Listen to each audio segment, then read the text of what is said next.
Welcome to the Mutually Amazing podcast. I'm your host, Mike Domitrz with the Center for Respect.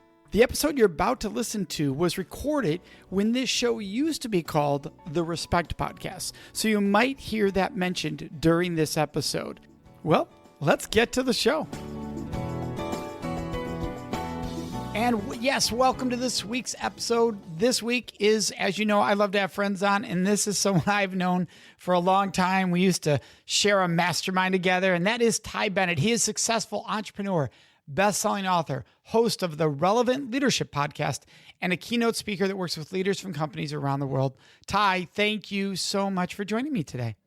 Absolutely. It's always fun to talk to you, Mike. Well, thank you, Ty. And each year, as you were ramping up in your business of speaking and keynoting, each year you had different themes. You had storytelling, and then you had influence, and you've really now focused on the partnership as the new leadership, which is your book, and it's a different take on leadership. So how do you explain, how is this different, this concept of partnership as the new leadership?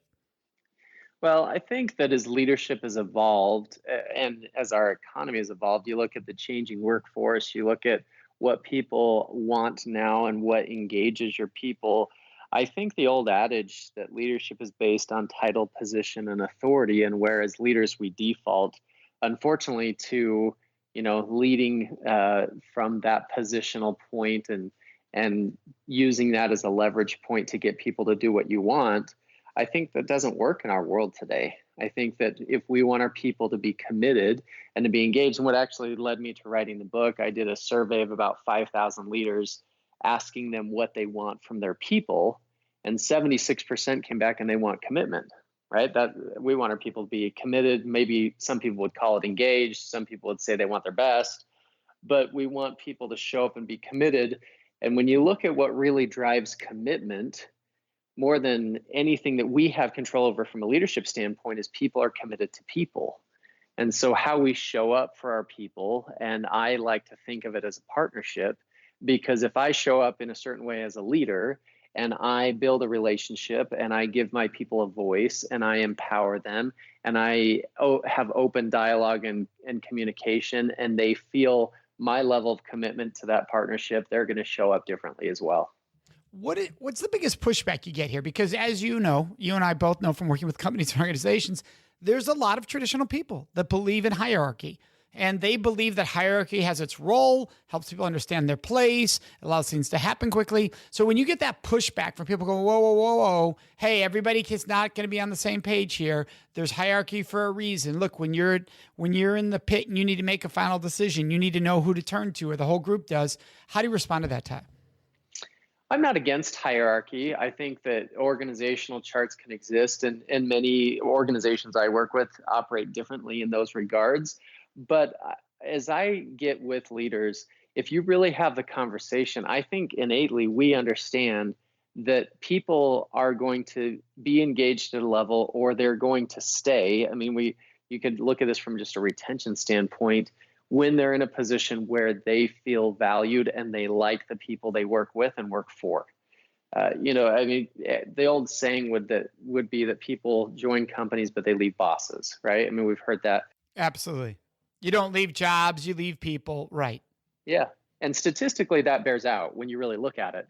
And so I've gone into some cultures that, yeah, for sure, this is not the driving force of their culture. I think what tends to happen for me is that most people who find me and bring me in, they have at least a desire to operate in this capacity. So as an example, I spoke for Delta Airlines, and Ed Bastian, the CEO, when I finished, I came off stage. He said, "You just articulated exactly what we are trying to create here."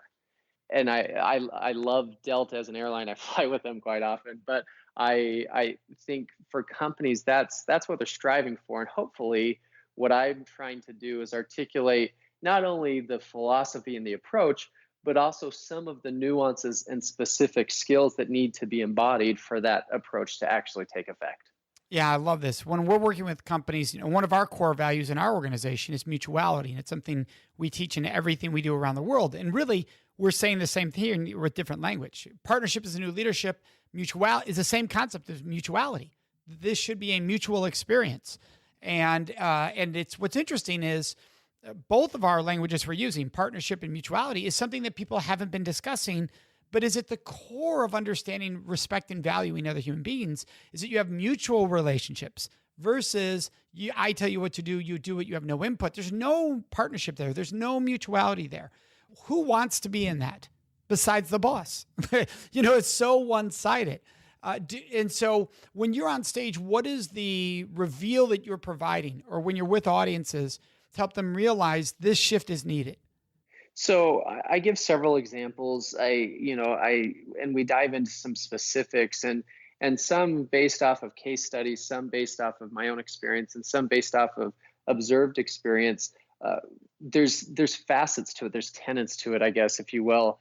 I like that word mutuality. I really like I don't know if I've heard or used that word, but I think it speaks to the heart of it. One specific reveal that I give as you start to think about it, I share an experience that I observed where a company, actually an association, rolled out something that was not well received. They got huge pushback.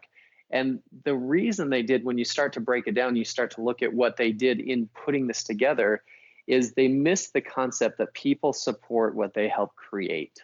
You think about in our world, that's a principle that's always been in place, right? I mean, I think we all kind of know that. You give people a sense of ownership when you allow them to participate. But in our world today, specifically because of social media, psychologically, we are a different people. If you go back 20 years before social media existed, there was kind of a cultural understanding that if you didn't hold a position of leadership, you knew you didn't have much of a say, and we were okay with that. Right? It was how things worked, and we got that. But in today's world, because so many people grow up with social media, you have a voice, you're used to expressing it, you have a say in things, there's dialogue that takes place on a regular basis, people expect to have a voice, and that comes into the corporate world. And so leaders who operate with this old mentality, they think that commitment happens at the point of implementation. I tell you what to do, you jump on board and you go do it. But in our world today, commitment happens at the point of creation. And so we have to step back a little bit and realize that people support what they help create. How do we partner with our people in a different way? And there's lots of creative ways that leaders do that. But yeah, I think there's this concept. The thing about it that I find, the typical response, you asked about pushback, I get some, but the typical response I get happens more of, I believe that, I just haven't maybe been able to say it the way that you're saying it. Yes, because here's the thing. Most people do want to lead this way. If you're getting pushback, it might be that person sincerely doesn't fit. And they need to move. They need to leave the organization. And people don't want to hear that. But there's reality that you have people that don't fit your model. Then why are you trying to change it? They're not going to change. You tell somebody in a marriage, you're not going to change that person. Well, it's the same in a company. You're not going to change that person. Now, if they want to change, they can change. But you're not going to change them. So if they don't fit the model, if they want to be the dictator role, then you have to say, we're not the place for you. Because 90% of people want to be in relationships that are equals. It doesn't mean equal power, but we have equal care for each other and respect for each other and dignity for each other. That's so important. That's what I love. I love your phrase that commitment is at creation. That's so beautiful, and how that's worded, and really makes people think, am I bringing people into the creation, or am I revealing the creation to them afterwards? Yeah, and that's a hard thing, right? And in saying that, I'm not saying that every person in the company is going to be involved in every decision. That's just not feasible. But if we're going to lead from a partnership standpoint, and if our ultimate goal is to have our people be committed, because part of this conversation is when you look at what differentiates companies today, we don't operate in the world that we used to, where companies had major differentiation based off of patents, copyrights, or unique products. Every company in the world can be duplicated in a second. And so what separates you from competition is quite often the way that your people show up. It is the level of engagement, commitment, and effectiveness that your people have. And so if our ultimate goal is for them to be committed, the question around that is not, are they involved in every decision? But the question is, do they feel heard? Do they feel valued? Are you the kind of leader that has conversational leadership, open dialogue, that you hear their ideas, you implement their ideas, that you're open to feedback? because those things change the way that people take ownership. Yeah. And what's tough there is sometimes, let's say it's a design concept or it's an engineering concept, and the two of you are on completely different pages, and you may not use any of their ideas, but you are hearing them. And That's a huge that's a point. tough one for people to understand. Like they think, oh, if you're hearing me, then you're going to use my ideas. That's not what hearing means. That's not what listening means. I need you to come with something that fits what we're looking for here. But I'm listening for that. I'm hearing you looking for that, but you got to bring that too. But even in that process, they're just taking that step forward. If you and I are working together, and at least I get a chance to give my input, and you can do it in a way where civilly you can explain, you know what, we decided to go in this direction. We really value your input. Thank you. And I know that down the line, my input is still going to be wanted. And maybe next time it's going to come my direction because the idea that I bring to the table is what we go with, right? I feel valued in a different way than if I was never involved at all. Correct. Absolutely. And so I think that's that balance people understand. Hey, bring people in, let them know you're listening and hearing, but you're listening and hearing for something you can use. Because I think Yeah. what the mistake people think is I'm listening and hearing, and then people read that as you're going to use my ideas, which I can't promise you I'm going to use your ideas. So I'm listening for the right fit. So keep throwing them, like throw 100. Maybe I use one because it's that picky of a process, but maybe you need to throw 100 for me to find the one. Don't get mad after 10. That's too early. You got to keep Yeah. throwing ideas at me. The reason that leaders don't lead in this way, or when we default out of this way, I think there's a couple of things that come into play. One is just ego, right? I mean, we want to be the leader, and so we want it to be our way, and we don't lead in a way that engages people. But two, and often it's just apathy. We just get lazy, or we just forget that this is the approach. It is easier to just say, here, this is what it is, go do it, but it's not effective. And so I think keeping this in mind and focusing in on it, I think most leaders understand and want to lead in this way. We just have to be focused on the right things on a consistent basis to do it. Yeah. And there are leaders who think, I'm just, the way they think and the way I think are so different. I don't want to open that Pandora's box, but that's the problem. They know that you view them that way. They know that you don't want to hear them. Instead of, we're so different. One of these times they're going to throw something at me I would have never have thought of, and it's going to work. I just need to keep listening for that. But instead they go, I don't want to open the Pandora's box of them getting mad at me for not using their ideas. So that's the other flip side I've seen leaders talk about. Like, well, if I go down that road, now there's an expectation. Yeah, but if you don't, there's no expectation because they don't think you care. So, Yeah, so there's a big difference there. I keep in my mind, I keep going back to this idea of mutuality, the word that you used. And you think about, I don't know how many hundreds of thousands of leaders I've done sessions with where I've asked them, what makes a great leader? We've had dialogue around, the key principles, the key characteristics, and all of those principles are mutual concepts, right? They throw out the idea of respect, a leader who has respect. Well, do you demand respect or do you earn respect, and is respect given? That's a mutual concept.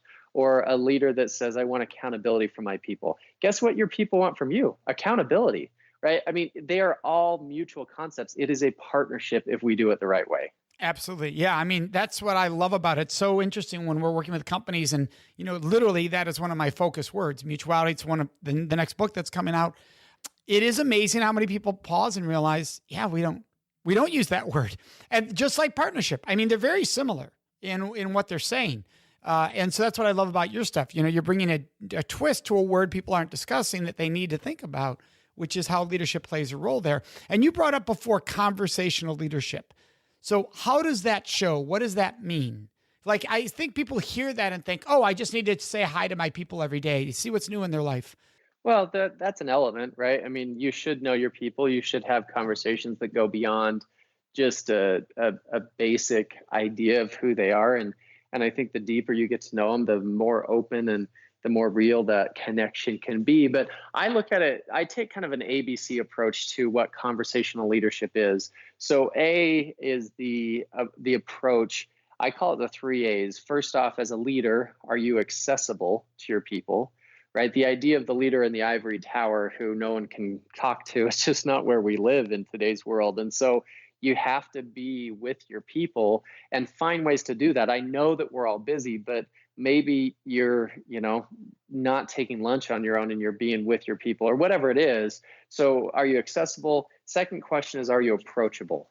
Because there's leaders that are around their people, but nobody shares anything with them because they're either going to get yelled at or the leader is going to dismiss their ideas or they just aren't very approachable. And third, are you authentic? Are you real with your people? Are you a straight shooter? Do you give them the truth about things? And so I think that from an approach standpoint sets up the opportunity to have this conversational leadership. And then the B, I think it's all about balance. And there's several balances that we could talk about. I talk about the balance between care and candor, right? People need to know that you care about them, but they also need to know the truth, and you need to be candid when you need to be candid. And so there's a balance in that. I think there's a balance in the way that you talk to people, in whether you're condescending or you're conversational. As an example, if I were to just separate things and say, we're going to meet as the leadership team and then we'll let you know. Well, that's pretty condescending, right? You separate people out and that comes across as, we're going to decide this and you're not in that category, so we'll let you know. Just little nuances in the language that we use. Do we use collective language when we give commands, or do we extend more invitations? Those little nuances in language, I think, make a big difference. And then the C in that ABC approach is ultimately the idea of conversational leadership is to create connection. It's for your people to feel open, to feel like they have a chance to dialogue with you and that there's a real connection that's in place. I thought I had coined a phrase, conversational leadership, when I wrote this book. And then I looked it up, and there's other Harvard professors and others who've talked about conversational leadership and probably have nuances in their approach. But the idea would be that as a leader, you're talking with your people, not at your people. And that's so huge. And I love that. I love the authenticity. I think that the approachable is the tough one that a lot of leaders don't understand they're not. Yeah, it's hard to have that 360 view of yourself and really know that. It is. So are there ways are there techniques or strategies that you give leaders for recognizing while you think you are, these could be red flags you're not?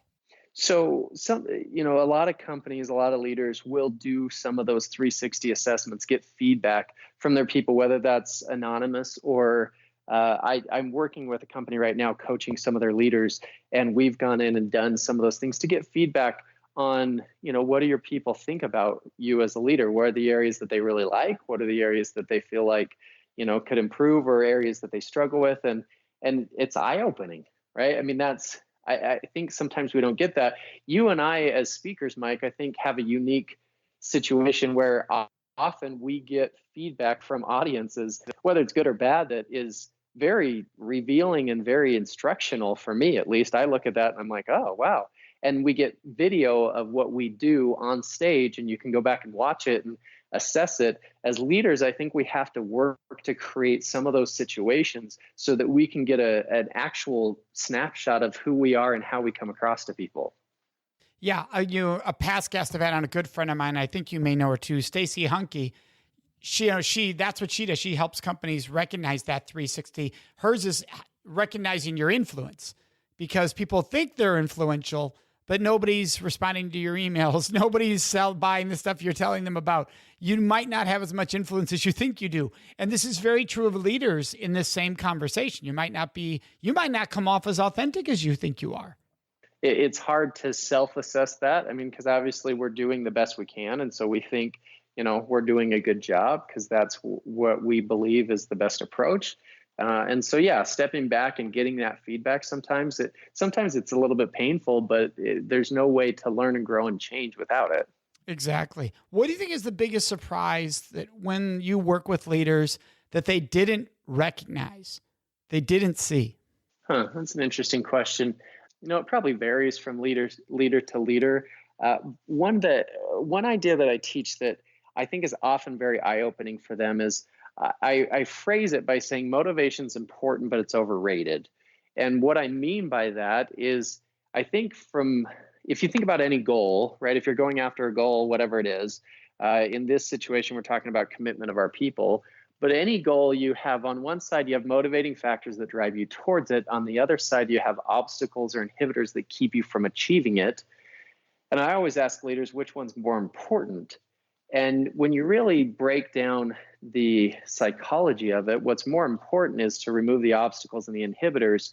I think as leaders, we often think about, how do I motivate my people? And we think of leadership almost as motivational cheerleading, right? I'm just going to tell them to go do a good job. I'm going to cheer them on.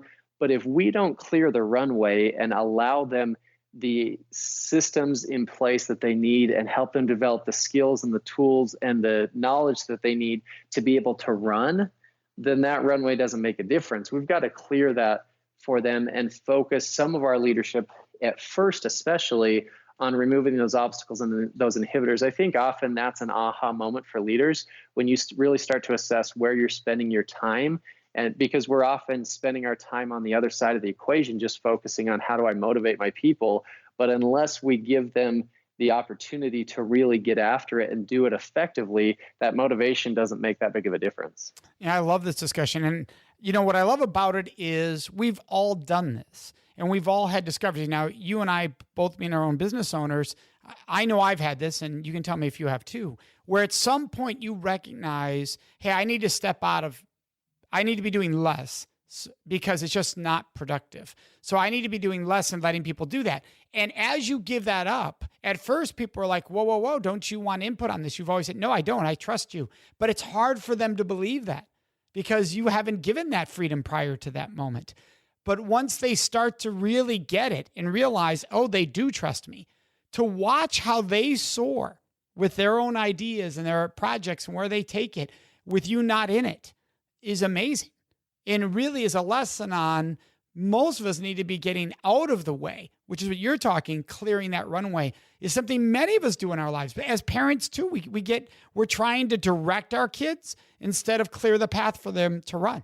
Yeah, actually, the book that I'm writing currently, the working title is Leader of Leaders, Mentoring with Confidence. And it really is the hands-on approach of doing what exactly you said, of how do you take someone from they are at that basic level of you kind of have to model it for them to then you can coach them through it to then taking more of a backseat role as a consultant of they can come to you for questions when they have them to fully empowering them to let them take ownership and go and do it. Because it's a process as a leader to be able to turn that over to your people.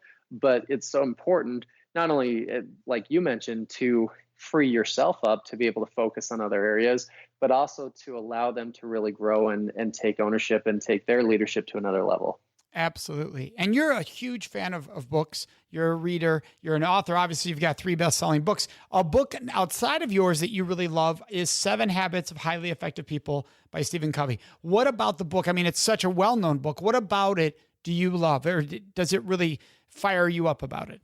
Well, you asked that question before, and for me, that was such a foundational book. That was just, I read books like crazy, and we could talk about some that are maybe more current, but that one for me is one of those that like established a foundation of key principles and philosophy that I believe in when it comes to leadership and influence, and helped put me on the path of leading to where I am today and the work that I do. Stephen Covey was also a mentor of mine. I had a chance to get to know him before he passed away, and so there's probably a personal connection to that. But I think from a personal development foundation, that book is got to be near or at the top of the list.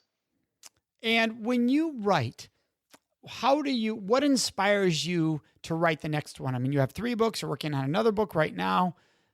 What keeps you going in the writing process? While so many people can struggle in that, what fires you up?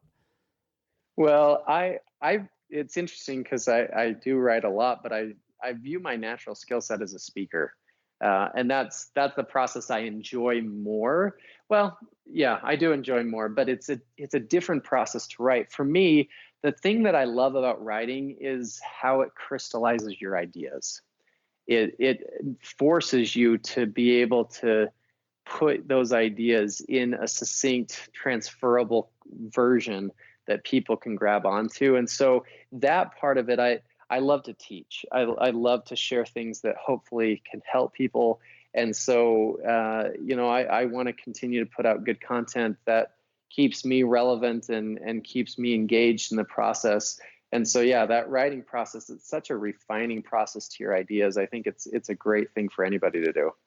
I love that. And Ty, you are somebody that has shared on stage and other influences in your life. And we're all about respect here. And I have what's called champions of respect. Who was a champion of respect in your life for you? There's a lot of them.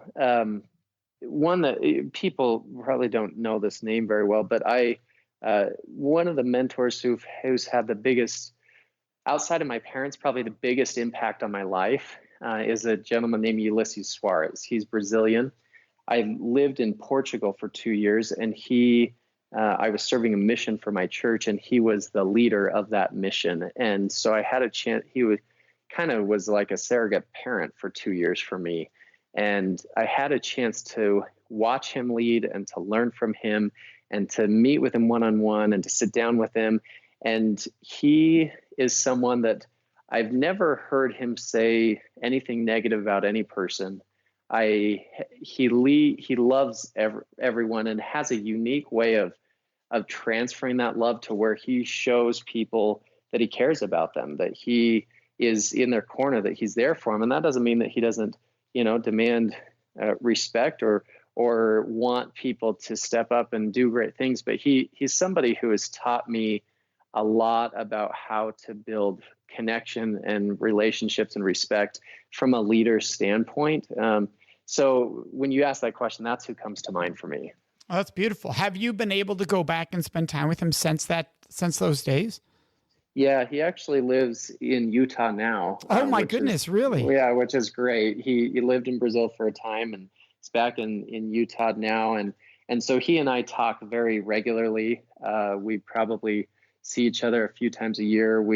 My wife and I had a chance to take a trip with he and his wife to Israel a couple of years ago and spend 10 days with them on that trip. We've maintained a close relationship, and so he continues to be a mentor for me to today.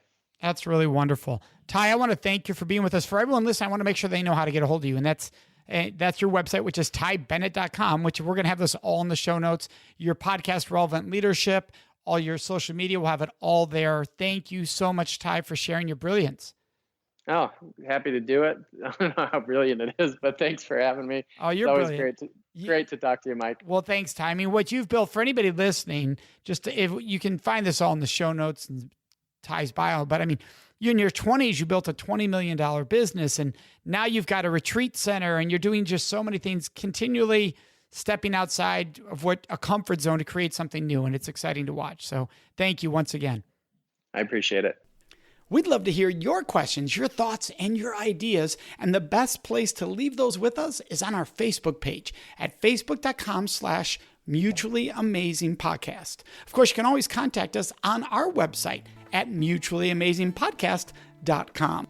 Remember to subscribe to this show so you automatically get it every week. And if you could, take one moment to leave a review. That really helps other people find the show, which we are greatly appreciative of. So thank you so much for joining us. May you make today and every day a life full of mutually amazing relationships.